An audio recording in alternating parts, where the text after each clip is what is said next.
미국 국방장관 비공개 한국 입국 이유. 미 조종사 KF-21 간절히 원한다. 5,000대 사기당하자 보잉 퇴출 선언. 미국은 지난 수십 년간 보잉을 비롯한 자국 방산 기업들과 계약을 체결하며 전투기 시장을 독점해왔으나 최근 보잉의 성능 문제와 납기 지연으로 인해 심각한 신뢰도 하락을 겪고 있다. 특히 5세대 전투기 사업에서 5,000대 규모의 계약이 진행되는 과정에서 품질 문제와 기체 결함이 잇따라 발생하며 미 공군 내부에서도 불만이 폭발했다. 이에 따라 KF-21이 미국 공군의 새로운 대안으로 떠오르고 있으며 미 공군 조종사들 사이에서는 KF-21을 도입해야 한다는 목소리가 커지고 있는 상황이다. KF-21은 한국이 독자 개발한 4.5세대 전투기로 최신 레이더 기술과 뛰어난 기동성을 갖춘 것이 강점이다. 특히 미 공군 조종사들은 KF-21이 기존 보잉 전투기보다 높은 신뢰성을 갖추고 있으며 실전 운용에서도 뛰어난 성능을 발휘할 것으로 기대하고 있다. 이번 비공개 방문에서 미국 국방부 관계자들은 KF-21 외 실전 배치 현황과 생산 일정 등을 집중적으로 점검한 것으로 알려졌다. 한국의 방산업계 관계자들은 미국이 KF-21 도입을 긍정적으로 검토할 가능성이 높아지고 있으며 향후 공동개발이나 기술 협력이 진행될 수도 있다고 밝혔다. 미국 내에서는 보잉에 대한 불신이 극에 달하며 기존 계약을 전면 재검토해야 한다는 주장이 힘을 얻고 있다. 특히 최근 미 공군이 F-35 도입 과정에서 발생한 문제들을 해결하지 못하면서 KF-21E보다 현실적인 대안으로 떠오르고 있다.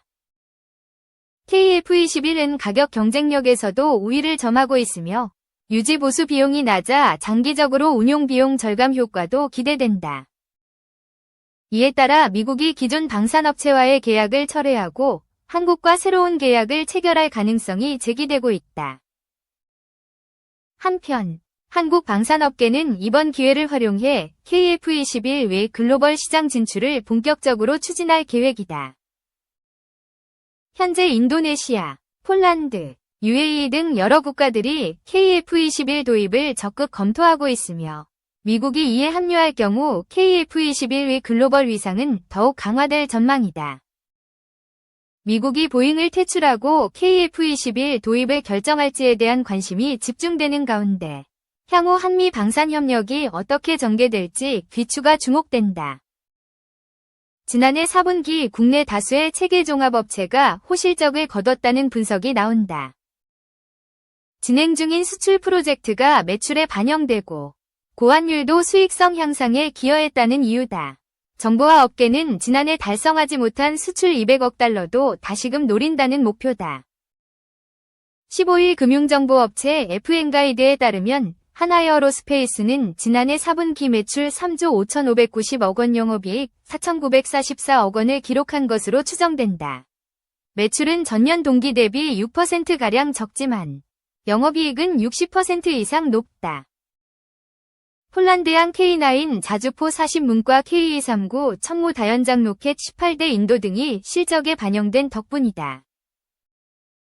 한화에어로스페이스는 앞서 폴란드와 1차 실행 계약 K9 212 문천무 218대, 에 이어 K9 152 문과 천무 72대가 포함된 2차 실행 계약을 맺었고 지난해 11월 당국 간 금융계약 체결을 통해 확정했다. 현대로템의 예상 매출과 영업이익은 각각 1조 2,600억 원, 1,600억 원 규모다. 폴란드양 K2 전차 인도 물량이 매출로 인식되면서 전년 동기 대비 31.4%, 130% 가까이 올랐다는 것이다. LIG 넥스원은 8천억 원대 중반의 매출, 500억 원 안팎의 영업이익을 거둔 것으로 보인다. 내수보다 수익성이 높은 수출 성과가 확대되면서 전체 매출에서 차지하는 비중도 높아졌으나 충당금 및 고스트 로보틱스 영업 손실 등이 연결 실적에 반영된 탓이다. 풍산도 매출 1조 3,250억 원 영업이익 1,000억 원을 시현하는 등 수익성이 대폭 개선된 기업으로 꼽힌다. 러시아 우크라이나 전쟁 장기화로 대구경탄 가격 판매량이 탄력받은 덕분으로 풀이된다.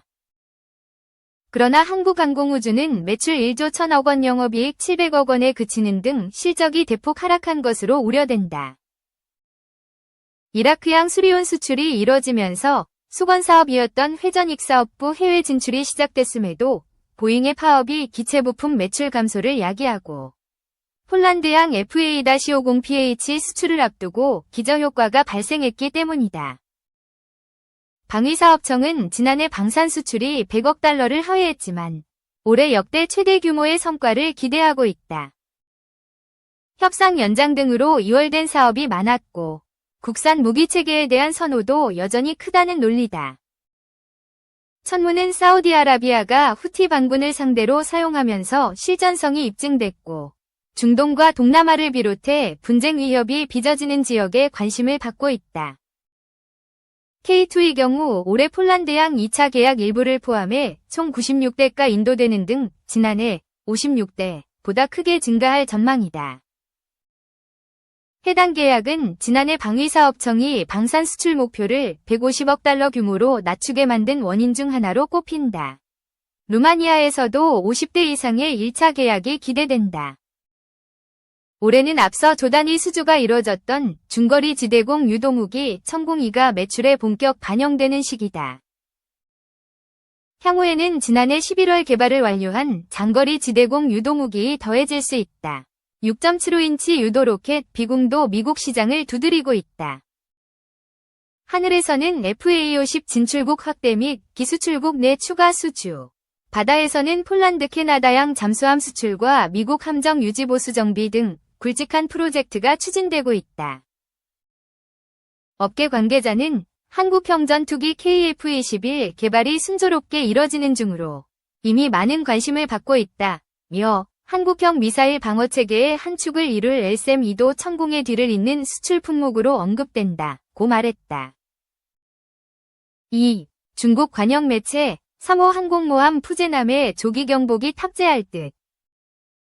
중국군이 3호 항공모함 푸제남에 배치할 조기 경보기 등 특수항공기 훈련 전략을 시험하기 시작했다고 중국 관영 매체가 오늘 6일 전했습니다. 중국 글로벌타임스에 따르면 중국인민해방군 해군항공대학 소속 비밀기지의 특수임무 비행교육팀은 향후 항공모함 특수항공기 도입에 대비해 수송기 Y7을 활용한 항공모함 기반 훈련 절차를 시뮬레이션하고 있습니다. 관영 중국중앙TV는 교육팀이 설계기관을 방문해 취역을 앞둔 항공모함 기반 특수임무 항공기를 파악하고 기술평가를 했다고 전했습니다. 글로벌타임스는 중국이 항공모함 푸제남에 어떤 특수항공기를 배치할지 공식 확인하지는 않았으나 지난달 CCTV 뉴스에 화면으로 등장한 푸제남 휘장에서 조기 경보기로 보이는 항공기가 그려져 있었다고 설명했습니다. 이미 함재기로 공개된 제-25 전투기와 제-35 전투기 외에도 조기 경보기가 탑재될 가능성이 있다는 것입니다. 중국 군사항공 전문가 푸첸사오는 KJ-600이라는 항공모함 기반 조기 경보기 개발을 암시하는 언론 보도가 있었다며 이 밖에도 항공모함 기반 대잠 초계기나 수송기가 탑재될 수 있다고 말했습니다. 2022년 6월 진수된 배수량 8만여 T의 푸제남은 중국이 자체 설계 건조한 첫 사출형 항공모함으로 1호 항모 랴오닝함과 2호 항모 산동함에 스키점프대, 함재기 이륙 방식이 아닌 전자기 사출기 방식을 채택한 것이 가장 큰 특징입니다. 항공모함 갑판에서 함재기를 곧장 쏘아 올리는 이 방식은 제한된 시간에 더 많은 이륙을 가능케 합니다. 푸제남은 지난해 말 제5차 시험 항해를 마친 것으로 전해졌습니다. 전문가들은 테스트가 순조롭게 진행되면 내년 중에 푸제남이 정식 취역할 수 있다고 전망합니다. 3. 이란의 세계 최초 드론 항공모함, 알고 보니 한국산. 전투함으로 개조돼. 뉴스 플러스. 이란 혁명수비대가 세계 최초의 드론 항공모함 취역 행사를 열고 현지 언론을 통해 사진을 공개했는데 이 배의 첫 건조는 현대중공업이 울산조선소에서 이뤄진 것으로 확인됐다.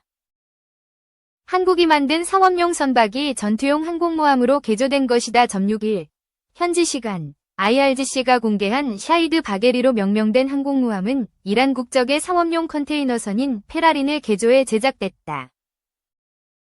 국제선박 데이터베이스에 따르면 페라린은 길이 240m, 총톤수는 36,014T의 컨테이너선으로 현대중공업이 1998년 수주받아 2000년 진수했다. 통상 컨테이너선의 수명은 20-25년으로 알려져 있는데 이란이 수명이 다한 배를 다시 군함으로 살려낸 것이다. 이란 당국이 한국 제조 선박이 기초공사가 잘 된, 여전히 쓸만한 배라고 판단한 것으로 볼 수 있다. 바게리는 기존 상선의 조타실 부분을 그대로 사용하고 좌현 돌출형 비행 갑판을 추가했다.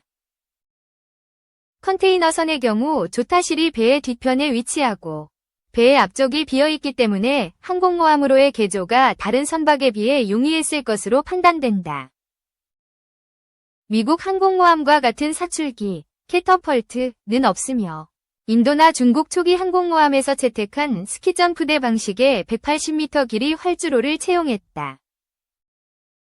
애초에 헬기와 무인기를 운용을 염두에 두고 제작된 선박이라 사출기와 같은 고도의 장비나 긴 활주로는 필요하지 않다. 미국 해군연구소는 앞서 2023년 1월 부도 드라이 독에서 개조 작업이 이뤄지고 있는 샤히드 마흐다비의 사진을 공개한 바 있다. 사진에 따르면 이 배의 원래 상판은 제거된 상태였고 배의 좌연의 돌출형 비행갑판이 추가된 모습이었다.